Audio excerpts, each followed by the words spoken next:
رحمت اللہ علیہ کے بھی پیر ہیں۔ اب آگے چلیے،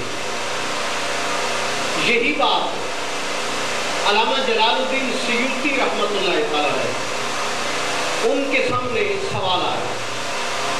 الحاوی للفتاوی عربی زبان کی کتاب میرے کتب خانے میں موجود ہے، اس کے اندر یہ عبارت موجود ہے، میں دکھا سکتا ہوں کہ الحاوی للفتاوی کے دوسری جلد میں آپ کے سامنے جو سوال آیا اور جو آپ نے اس کا جواب دیا وہ موجود ہے، اور وہ بھی بعین اسی طرح ہے۔ اس میں تھوڑا سا اضافہ یہ بھی ہے، آپ یہ فرماتے ہیں کہ ان لوگوں کو چھوڑ دو کہ جو وجد کرتے ہیں اللہ کے ذکر کے دوران، اللہ کے ذکر کی مستی نے ان کو مست کر دیا ہے، ان کو ان کی حالت پر چھوڑ دو، ان پر اعتراض نہ کرو۔ آگے آپ یہ بھی ارشاد فرماتے ہیں کہ اعتراض کرنے والے وہ محروم ہیں، انہیں یہ وجد حاصل ہی نہیں ہے۔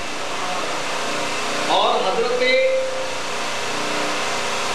حضور غوث الثقلین محبوب سبحانی شیخ عبد القادر جیلانی رحمت اللہ تعالی علیہ، آئیے آپ کا ارشاد پاک وجد کے بارے میں سنیے۔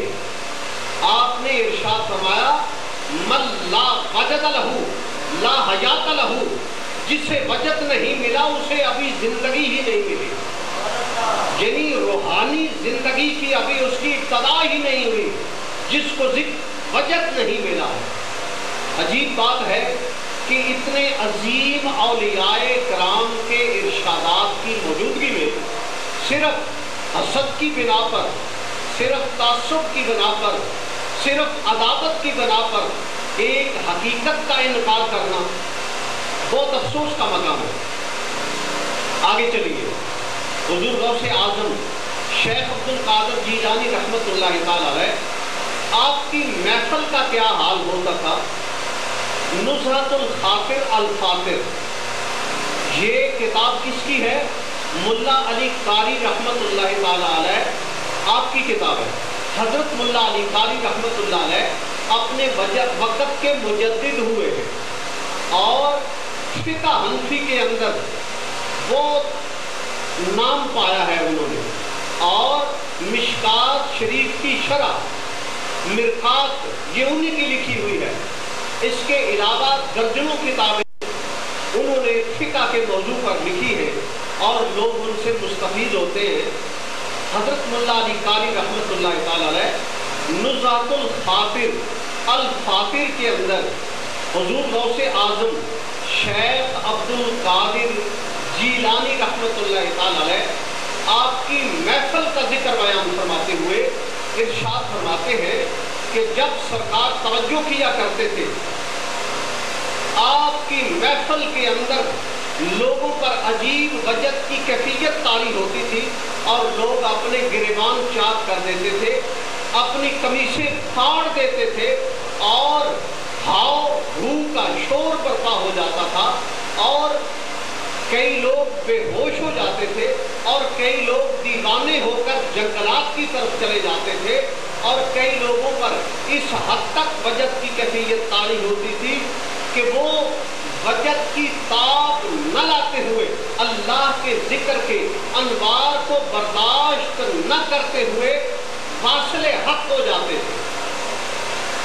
یہ میری بات نہیں ہے، میں حضور غوث پاک رحمت اللہ تعالی علیہ آپ کی حالت، آپ کی توجہ، آپ کی محفل کا ذکر آج نزہۃ الخاطر الفاطر کے حوالے سے بیان کر رہا ہوں، میری بات نہیں ہے۔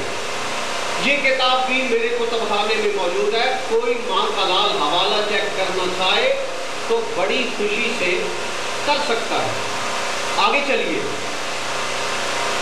ہمارے علاقے کی بڑی مشہور شخصیات میں ایک شخصیت حضرت میاں شیر محمد صاحب شیر ربانی شرک پور شریف والے، جن کی ایک نسبت والے آدمی حضرت کیریا والا شریف، وہاں آج بھی آستانہ موجود ہے، اور حضرت میاں شیر محمد شرک پوری رحمت اللہ تعالی علیہ ان کے بارے میں میں نے متعدد کتابوں کے اندر پڑھا ہے. حدیث دلبرہ اس کے اندر بھی ان کے وجد کا ذکر موجود ہے.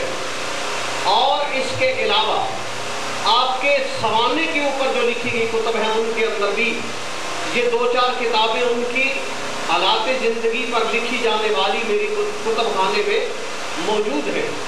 ان کے اندر میں نے پڑھا ہے کہ حضرت میاں شیر محمد شیر ربانی رحمت اللہ تعالی علیہ آپ کی محفل ذکر میں لوگوں پر اتنا وجد ہوتا تھا کہ مسجد کی صفیں الٹ پلٹ ہو جایا کرتے تھے اور ہاؤ ہو کا شور ہوتا تھا اور لوگ اپنے سینے پر تماچے لگاتے تھے.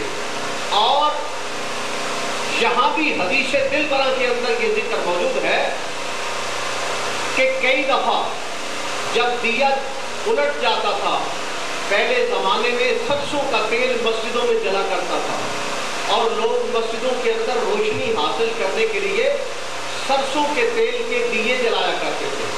تو وجد کی کیفیت کے اندر، رقص کے اندر لوگوں کے تڑپنے پھڑکنے کی وجہ سے کئی دفعہ اس طرح ہوتا کہ وہ دیا گر جاتا اور اس کی وجہ سے مسجد کی صفوں کو آگ لگ جاتی. یہ بات میری نہیں ہے، میں کس شخصیت کے حوالے سے بیان کر رہا ہوں؟ میاں شیر محمد شیر ربانی رحمت اللہ تعالی علیہ کے حوالے سے بیان کر رہا ہوں. اس کے علاوہ ہمارے علاقے کے صوفیاء میں سے زمانہ ماضی قریب کی عظیم روحانی شخصیت اور بڑے عالم اور فاضل حضرت پیر میر علی شاہ صاحب رحمت اللہ تعالی علیہ، ان کے حالات زندگی کو پڑھتے ہوئے میں نے پڑھا ہے کہ ان پر جب وجد کی کیفیت طاری ہوتی تھی تو کیا حال ہوتا تھا. آئیے ایک حوالہ اس کا میں آپ کے سامنے بیان کرتا ہوں کہ حضرت پیر میر علی شاہ صاحب رحمت اللہ تعالی علیہ گولڑا شریف کے اندر موجود ہے. اور گولڑا شریف کے اندر ایک گھر میں لوگوں نے شادی کا پروگرام بنایا ہوا ہے. آپ کو پتہ ہے ہمارے علاقے میں جب کسی گھر میں شادی ہوتی ہے تو بچیاں گانے گاتی ہیں. حالانکہ چاہیے نہیں، بچیوں کی آواز بھی عورت ہے اور منع ہے کہ عورت اتنی آواز سے ایسے انداز سے کوئی کام نہ کرے کہ جس کی آواز باہر نکلے. قرآن مجید کے اندر اللہ پاک نے واضح ایسی حرکات سے منع کیا ہے.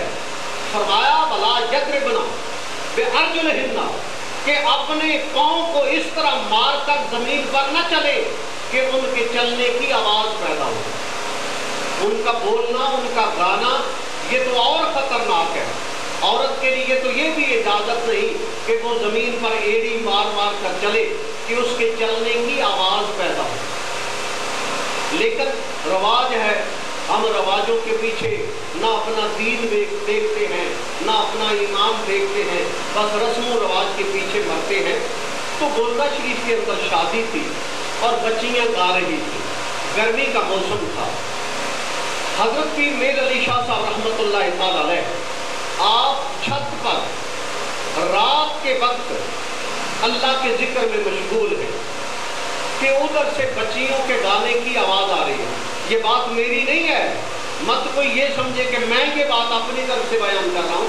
پیر میر علی شاہ صاحب رحمت اللہ تعالی علیہ ان کے حوالے سے بیان کر رہا ہوں. حوالہ میرے ذمہ ہے، کتاب دکھانا میرے ذمہ ہے.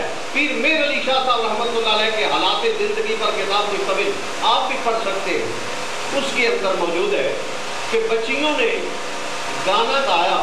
وہ کہنے لگی اچھی ڈھکی گھر سامنے ساڈی ڈاٹے نال پریت، اچھی ڈھکی گھر سامنے ساڈی ڈاٹے نال پریت، نہ توڑی نہ توڑ ساں اسا نہ توڑن دی ریت.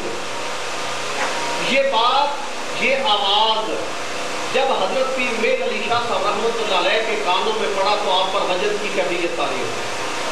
آپ تڑپنے لگے، پھڑکنے لگے. اہل نظر جو ہوتے ہیں، اہل محبت جو ہوتے ہیں، ان کا اپنا اپنا انداز ہوتا ہے.